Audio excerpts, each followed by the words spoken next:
Yes, my viewers and subscribers, welcome back to the channel. Yes, man, another video. I know that I am late, but I am still gonna weigh in my peeps. Couple of things I want to talk about. Super 50 tournament game that was played earlier today between Guyana and Trinidad and Tobago Red Force. Embarrassment again, my viewers and subscribers. Disgusting, awful batting. We're going to talk about it. Plus, Pakistan, they were able to get the better of New Zealand in the semi-final of the T20 World Cup. So they are now seated in the final and awaiting whoever will come out victorious in the game between India and England.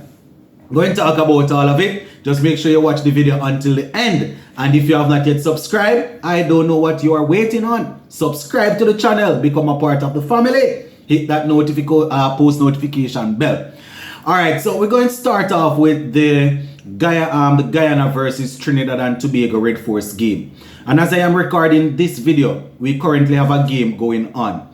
You know, I think, and some poor batting same way. But we're going to focus on this one. So Guyana, the Guyana Jaguars, they are called our Guyana Harpy Eagles. Think Guyana Harpy Eagles. So they went against the Trinidad and Tobago Red Force today, and I must say I was very disappointed with how the batting, the top order performed. You understand? It took a very good effort from Romario Shepherd and Gudikish Moti in the back end of the innings to really put the score, to really give them something respectable. They were eventually bowled out for 182, Guyana that is, 45.2 overs. So once again, not being able to bat out 50 overs, not getting 200 runs nor 250. This is where the tournament is at, my peeps. The batsmen, they are not performing at all. You could look at it and say the bowlers are overperforming or overachieving, but that is not the case. It's the same thing when you go up to the international level. The bowlers are holding their own and doing their thing, and the batsmen are failing drastically. So 182 all out is what they got. Right, and in terms of the batting, as I said, only Gudikish Moti and Romario Shepherd really looked good. I mean, after they lost the first wicket, Anthony Bramble, Savory and Tevin Imlach, they did a little bit, I think, you know, they made 32 and 34 respectively. But after they were dismissed, it was horrible. It was shocking. You understand? We had Leon Johnson, the captain, going for 2, Persad going for 3, Shafeen Rutherford came down in a rough situation, played a disgusting shot, a very awful shot at the time. Went without scoring the first ball. Kevin Sinclair, he didn't score, faced 11 deliveries. And as I said, Romario Shepherd in the back end there, he came, he dug deep, and he was trying his best. He ended up getting 56 or 50 before he was removed by Hines. So 56 from 50, Romario Shepherd proving to be too hot to handle, you know, with ball and with bat in the Super 50 tournament so far. You know, Versame Premali had 5 from 20, and then Gudikish Moti, as I said, he came, he remained not out, getting 39 from 47, showing the batsmen that it could be done, or it can be done. You understand? They just need to be disciplined, and it's the same thing. I know people going to come and say, oh, the pitch is not good, the pitch is this, the pitch is that, but it's the same thing, my viewers and subscribers. Every year is the same thing. You understand? And I know we're going to say the root of the problem is the fundamentals, the basic, they're not learning the game. But come on, man, good gosh, man. Sometimes it all has to do with game situation. Because I see a team losing wickets. You are, say for example, you are 100 for 5, 6, and you decide to come and just the first delivery you get, just play a stupid shot and get out. That don't have anything to do with, that just has to do with your game awareness, critical thinking, just madness. So they were bowled out for 182, and I know that some of my the diehard fans of some of the players going to say, boy, I'm being too hard. But at the end of the day, it is what it is. You understand? And I know this is, this is not me giving an excuse for the Guyanese batsmen. But Narayan throwing the ball. The man is throwing the ball, Rasta. Well, it looks that way to me. And, you know, As I said, this is not a case. This is not me advocating, because it's not like he went and bowled down the side. So it's not like he took 5, 6, 7 wickets and I am trying to justify. Guyanese batsmen, they batted poorly. But based on what I am seeing with my own 2 eyes, it seems as if that man is throwing the ball to me. You know how we do it over here on Sports to the Bone, you know. I call it how I see it. You go in the comment section and say Sports to the Bone, you're talking rubbish. Sports to the Bone, I agree. Sports to the Bone, I disagree. It looks to me as if the man is pelting the ball. That's what I was able to watch the game while I was I saw bits and pieces of the game, and it looked that way to me. So Akil Hussain 10 overs, 52 runs, 2 wickets. Shannon Gabriel 7 overs, 25 runs, 2 wickets. He looked good.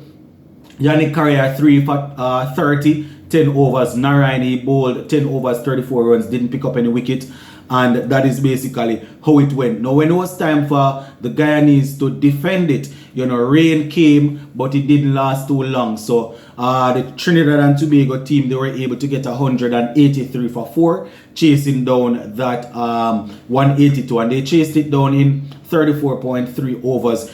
Captain Nicholas Pooran looking good, stayed there, came, settled, and batted to the end. Otley had 27, Django had 2, Jason Mohammed 25, Darren Bravo had 5 from 11, and Nicholas Pooran, he had 56 from 47 not out, and Gooley had 58 from 58. So those were the 2 guys that came, settled the innings, and made sure that the Trinidad and Tobago Red Force were able to get across the line.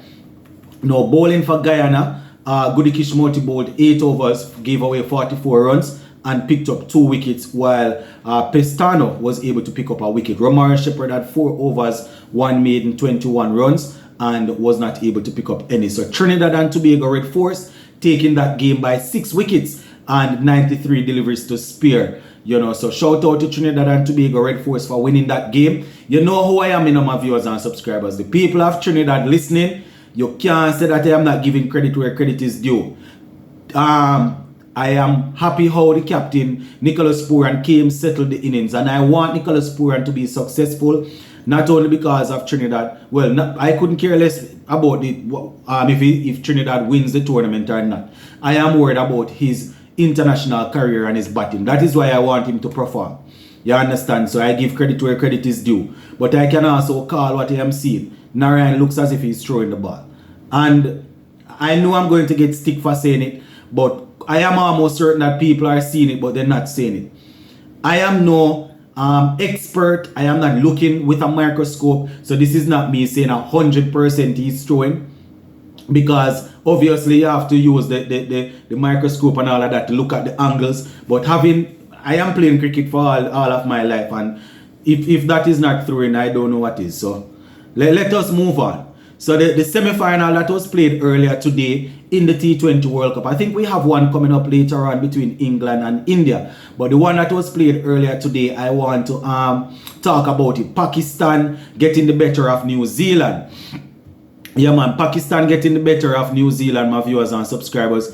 That was definitely a good game there. Shaheen Shah Afridi, he's being lauded. They are I don't want to say worshiping him, but the people of Pakistan, they are really celebrating, saying that he played that game injured. He's not fully fit, and he was able to deliver a very, very good spell. He bowled 4 overs, picked up I think 2 wickets for 24 runs or something like that. So let me go through it quickly. So New Zealand batted first, and they were able to put together 152 for 4. Not the highest runs that they would have wanted, but not too bad for a semi-final, a knockout game. Not too bad. 152 for 4 is what they got. And the top scorers in that, Kane Williamson, the captain, got 46 from 42. And Darrell Mitchell getting 53 from 35. So 152 for 4.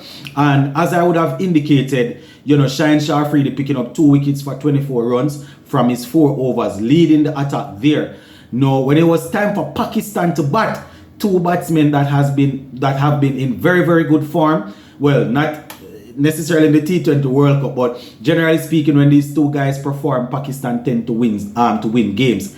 Mohamed Rizwan getting 57 and Babar Azam getting 53, Mohamed Harris getting 30. So those were the 3 guys that combined to put together 153 for 3 in 19.1 overs, winning the game quite convincingly. So New Zealand out, Pakistan in.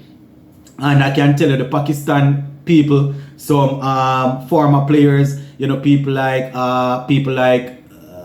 I don't remember if